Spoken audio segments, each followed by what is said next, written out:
Почитувани, колку ќе ги чини македонските граѓани услугите на советникот со клептомански афинитети Зоран Башановиќ?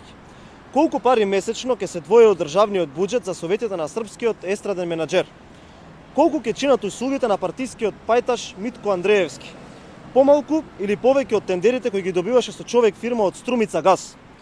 Дали тука му е ветен екстра профит или ќе продолжи неговата фирма да го цеди Струмица газ и буџетот на струмичани, а Андреевски ќе добива екстра пари од народот?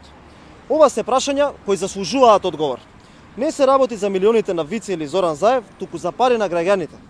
Заев и СДСМ продолжуваат со целосна партизација на администрацијата и вработување на лица од платеничкиот список на Сорос. Од овие 2,5 месеци јавноста е сведок на вработување на партиските војници, активисти на шарената револуција и активисти на невладиниот сектор на СДС и на Сорос како лични советници за Зоран Заев.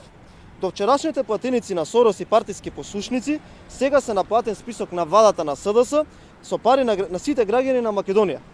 Заев си ги вработи како своји советници Цветанка Ласкова, председателка на форумот на жени на СДС, Ленче Николовска, поранешен пратеник на СДС, Митко Андреевски, председател на партиската комисија за енергетика, Дане Талевски, поранешен член на извршниот одбор на СДС. На списокот како посебни советници се најдоа и само прогласените политички аналитичари Мерсел Билјали, Исмет Рамадани, како и активистите во невладиниот сектор на Сорос Бојан Маричик и Маријан Заврчанец.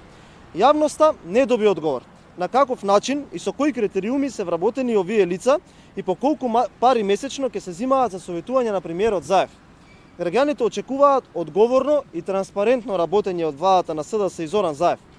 За СДС и Заев нема пари за зголемување на платите, пензиите и социјалната помош, но има пари за активистите од СДС како Ласкова, Николовска, Андреевски и Талевски. За Заев и СДС нема пари за нови градинки, болници, училиштата, нови спортски сали, патишта, но затоа има пари за згрижување на активистите во невладиниот сектор и политички аналитичари, скриени за параванот на Сорос и СДС, како Маричик, Заврчанец, Рамадани и Билјали. Благодарам.